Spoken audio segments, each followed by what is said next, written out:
Assalamualaikum warahmatullahi wabarakatuh. Perkenalkan, nama saya Nazwah Ahtiarul Hasanah, NIM 2021043332.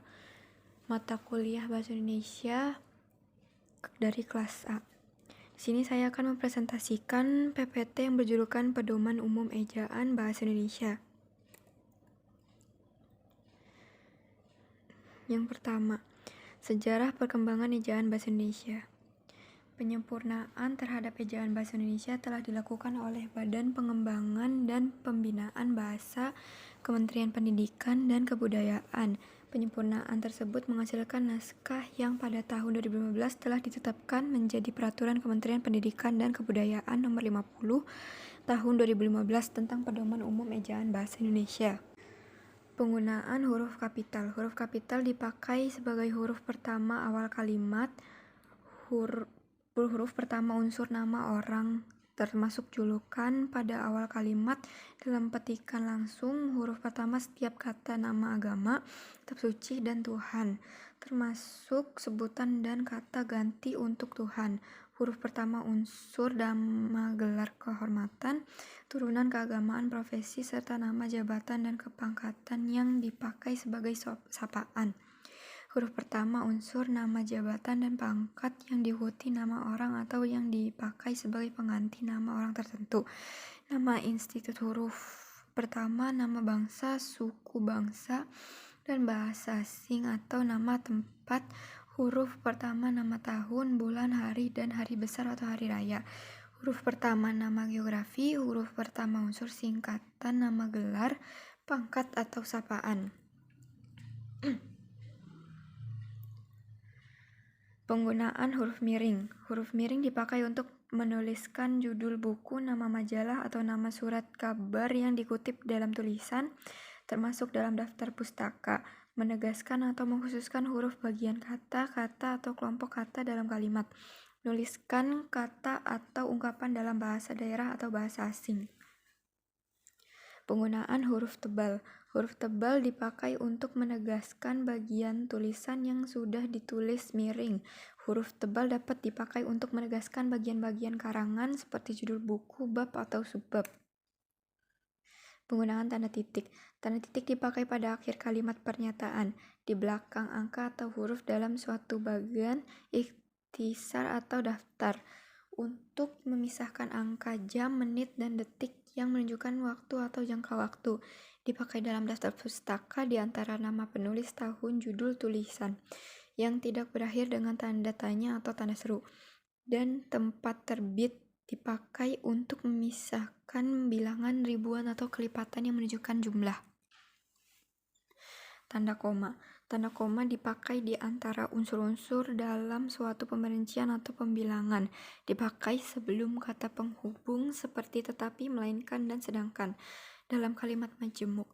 Dipakai untuk memisahkan anak kalimat yang mendahului induk kalimatnya. Dipakai di belakang kata atau ungkapan penghubung antar kalimat.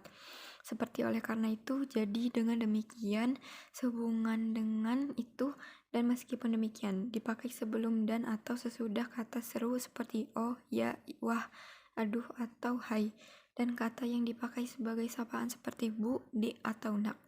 Dipakai untuk memisahkan petikan langsung dari bagian lain dalam kalimat.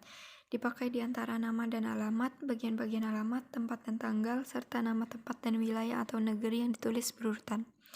Dipakai untuk memisahkan bagian nama yang dibalik susunannya dalam daftar pustaka. Dipakai di antara bagian-bagian dalam catatan kaki atau catatan akhir. Dipakai di antara nama orang dan singkatan gelar akademis yang mengikuti untuk membedakannya dari singkatan nama diri. Keluarga atau marga dipakai sebelum angka desimal atau di antara rupiah dan sen yang dinyatakan dengan angka. Dipakai untuk mengapit keterangan tambahan atau keterangan aposisi. Dapat dipakai di belakang keterangan yang terdapat pada awal kalimat untuk menghindari salah baca atau salah pengertian. Tanda titik koma.